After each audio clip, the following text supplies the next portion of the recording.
You're listening to WKDW Radio 97.5, KDWRadio.com. This is John Rawlings from the Emergency Operations Management at City Hall of Northport, and I have a very special guest in the house, which is Mr. Jason Bartolone. Jason, how are you doing today? I'm doing great, John. It's been a long day, but we're still going strong here. Fantastic. We've got just a quick update for people. Please highlight what's happening with the storm at this present time. Sure. So the city is continuing to monitor overnight the conditions as we prepare for the impacts from Hurricane Helene. We are expecting to see those impacts begin sometime early Thursday morning into the later morning, where we're going to see some tropical storm force winds that are impacting Northport. We're also going to see some storm surge that will impact some of the tidal areas, and that gets into the Myakka River for us here in Northport. So we're waiting to see when exactly that's going to hit us, but we're bracing for that now, and our team is ready and standing by. We're fully activated here at the EOC at City Hall. You know, 97.5 FM is the emergency broadcasting network for the city of Northport and its citizens, really for the first time. We've now gone on the air about 5 or 6 times today, and we're going to continue to do that tomorrow.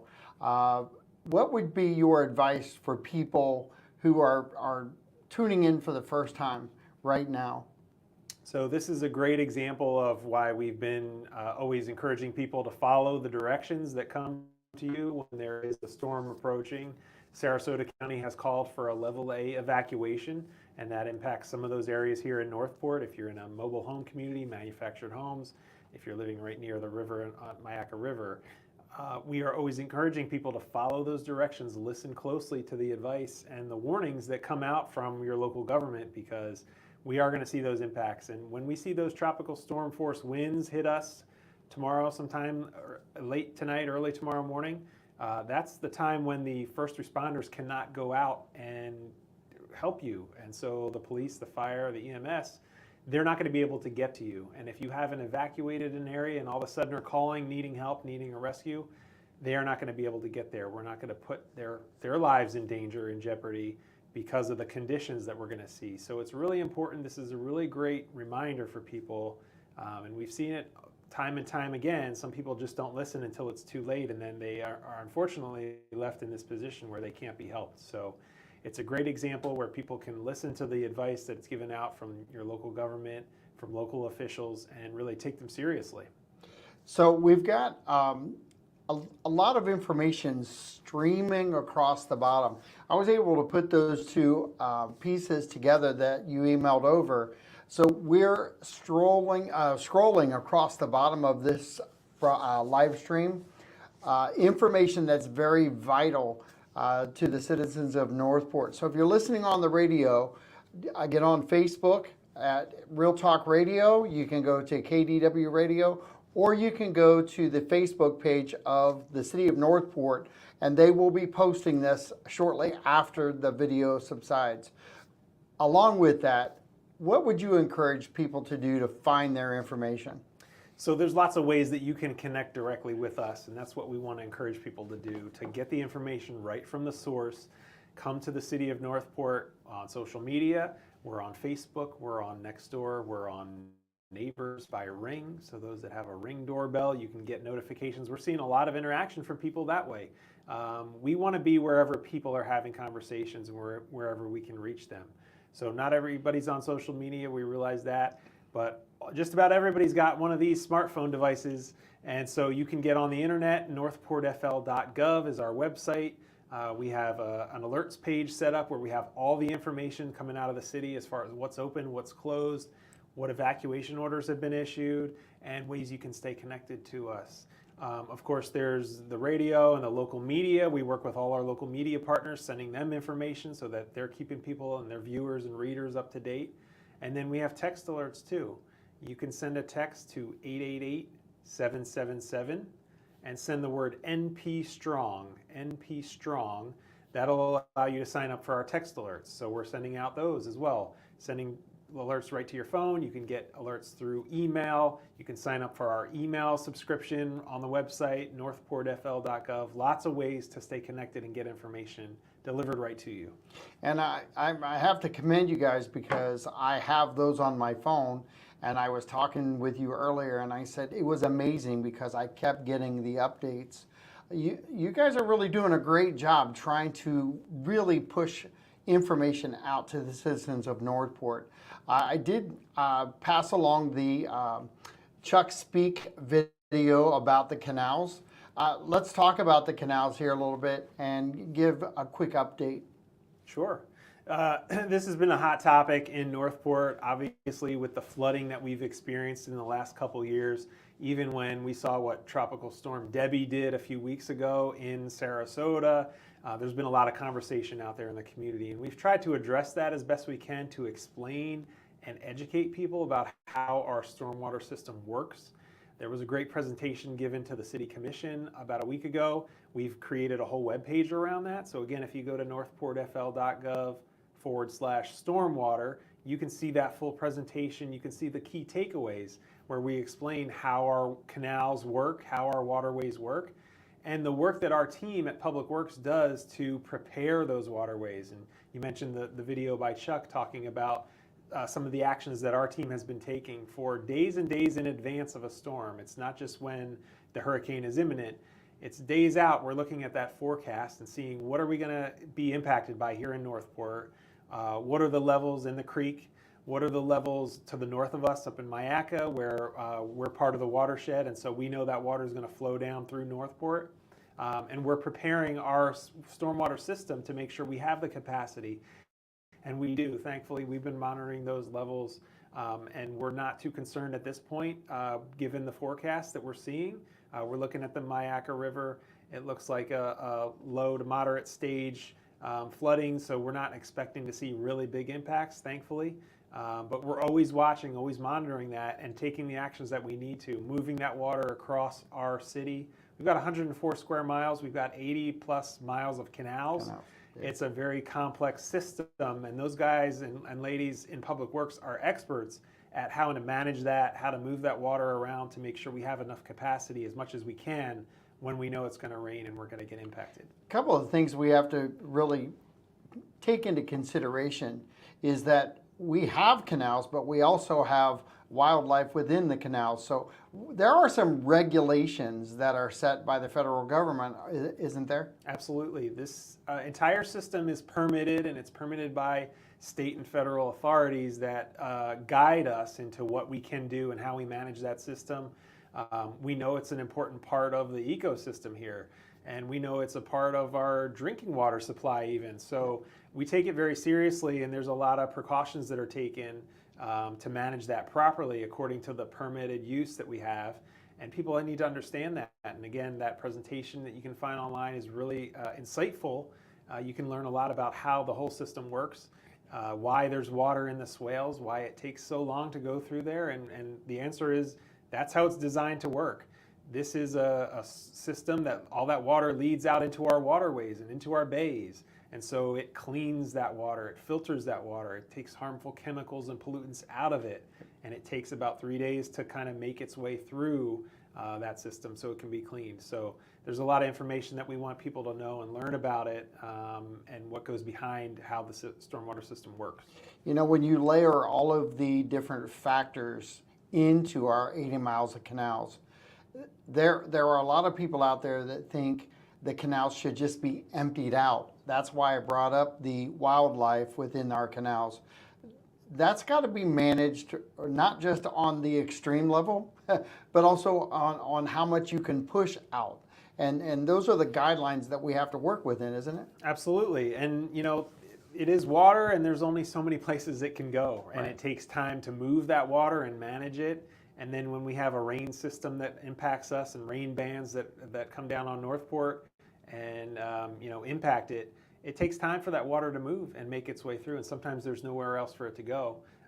So people have to be patient and need to understand, really the education is key. If you understand how it works, then you kind of get it and it clicks for people. Well, the one nice thing about this particular storm, we may have some watershed from up north of us but I don't think because of the tracking of the storm, we're going to get that big watershed that we got during Ian. So that is a factor that I know in talking with Chuck Speak about the canals. He pays attention upstream, so to speak, and watches those numbers and regulates how to push water around and how to move water. That's a huge factor. Again, looking at our canal system from a different viewpoint, which is further north.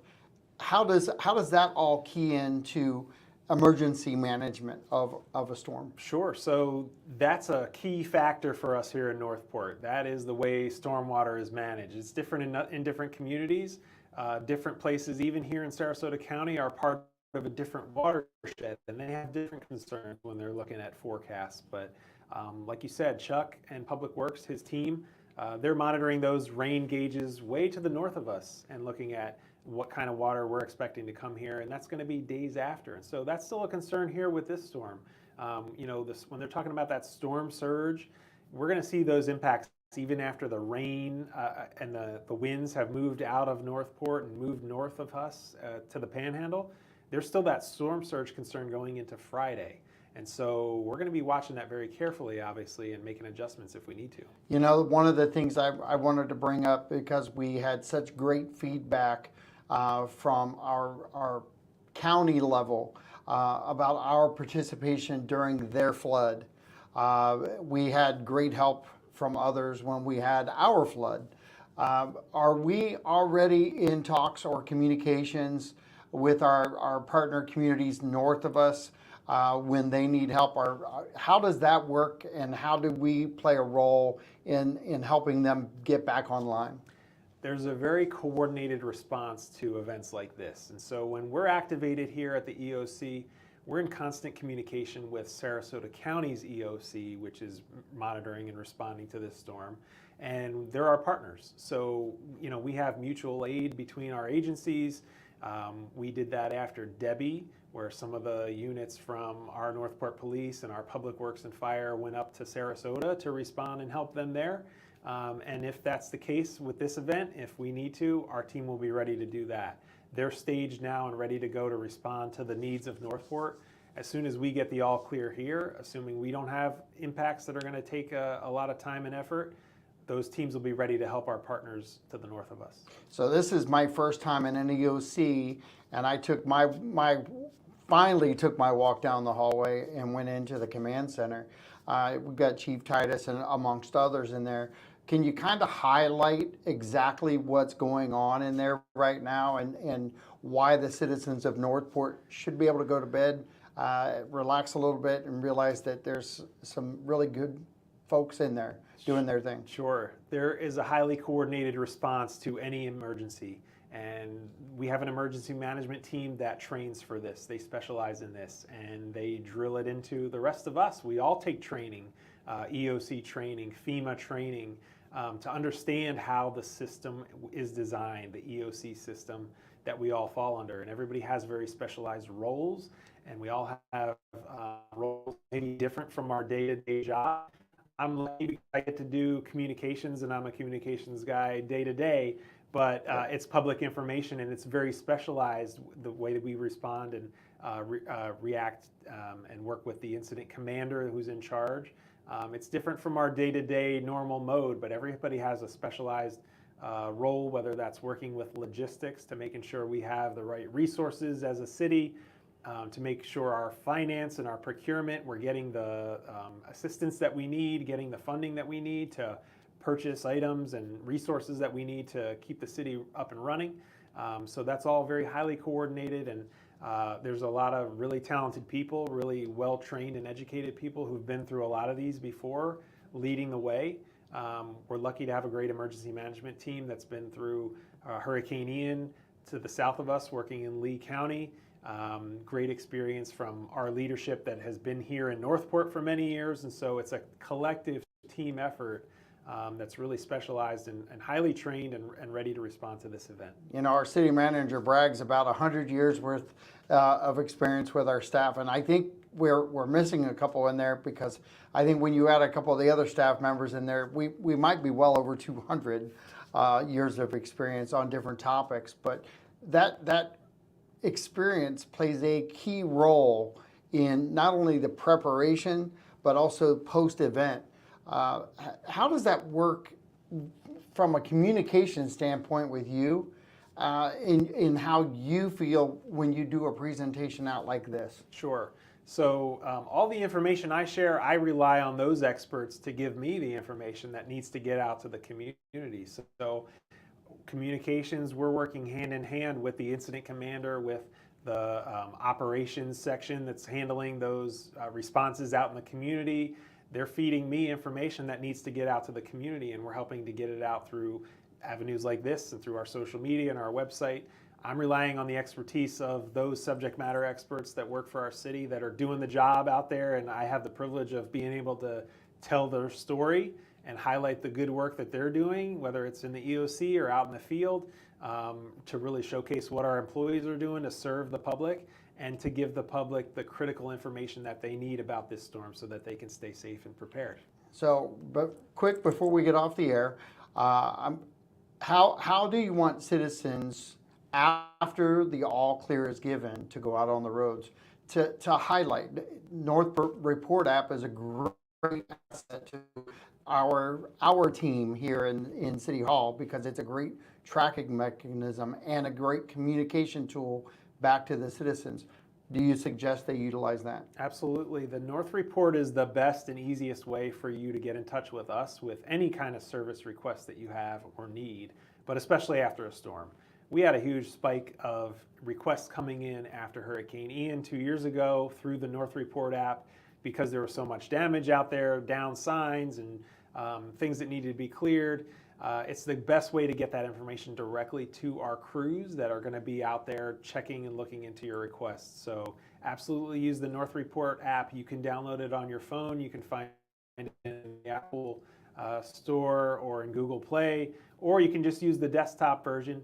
If you just go to northportfl.gov/North Report, it's right there on the website. You can enter, you can put in a picture, let us know about your requests, let us know about what you're seeing out in the community. We rely on the community to tell us. We've got 104 square miles to cover. We can't be everywhere and see everything, but you can. So let us know. And the best way to do that is using the North Report app. Awesome. Also, FPL or anything like that, how should citizens handle their electric going out? And, you know, it's a quick phone call to FPL too, but is there any suggestion from the city of Northport? Sure. So we're in touch with them as well. They're partners, especially when we have a storm. And in the event that we have widespread outages or a really big impact, they will actually report and work out of our EOC here. They've done that in the past. So if there's a big impact to Northport, we'll be working hand in hand with them, and we'll be sharing information on their behalf to let the customers and let the citizens know about it. But FPL has great resources. You can go online in many cases, look at their website, see the current outages, see the timeline for when they might be restored. So if that becomes an issue, definitely you can follow them or follow the city again for that information. Wouldn't it be fair to say that the command center is welcome to all assets that are in our community that help get services back online? Absolutely. So we have regional partners, like I said, that respond and have embedded with us in the EOC in the past when it's a really big response and a big impact to our community. We work hand in hand with nonprofit agencies. We're in touch with all of those resources working with the county EOC, the volunteers that might be needed in a response. The response can be a huge effort in itself after a storm passes, and the EOC remains active because there's a lot of activity going on in the community. So if that's the case here, we'll be doing that, and if we can assist our other partners and our neighbors around us after this storm, we'll be doing that as well. The projected open for service date at City Hall is Friday, correct? So yeah, we're currently closed, plan to be closed throughout Thursday, and we'll assess as needed. But again, city offices will be closed Thursday. Solid waste pickups will be suspended on Thursday. If it's your normal trash or recycling pickup, that will take place on Friday. And if your normal day is Friday, that will take place on Saturday. That's the plan right now. Things can always change. We will assess and make adjustments as we see the impacts, as we wake up tomorrow. and we'll see what the conditions are like. And again, great reminder to stay informed, stay in touch with us so you can know when things change, you'll be notified. So I'll just send a reminder out on this side too. I think it's time for the citizens of Northport and surrounding communities to take some personal responsibility in sharing this content, sharing this information, and really go straight to the city website, check out what they have, go to the Facebook page. These videos are on there also. But it's our responsibility as citizens of Northport to make sure that our fellow citizens have all this information. So the more that you share the content, oh my gosh, I'm getting tired. Can you tell? The more that you share the content, the better off we are, and the better off we are as a city. So make sure that everyone is informed by sharing and caring about your fellow citizens. Anything to add, Jason? That's it, John. Knowledge is power, so we want people to have the best information, and then there's lots of ways to stay connected. So thank you for doing interviews like this to get it out to the listeners and the people on Facebook that are following us. We appreciate it. And yeah, share the information as best you can. We want everybody to stay informed. Well, you guys have a great night. Please put some comments out there. Let us know how you're liking it. Also, let us know if the sound is good, if the volume is good, and if the content is exactly what you're looking for. If there's any suggestions, we're all ears. Thank you. Have a good night. Bye-bye.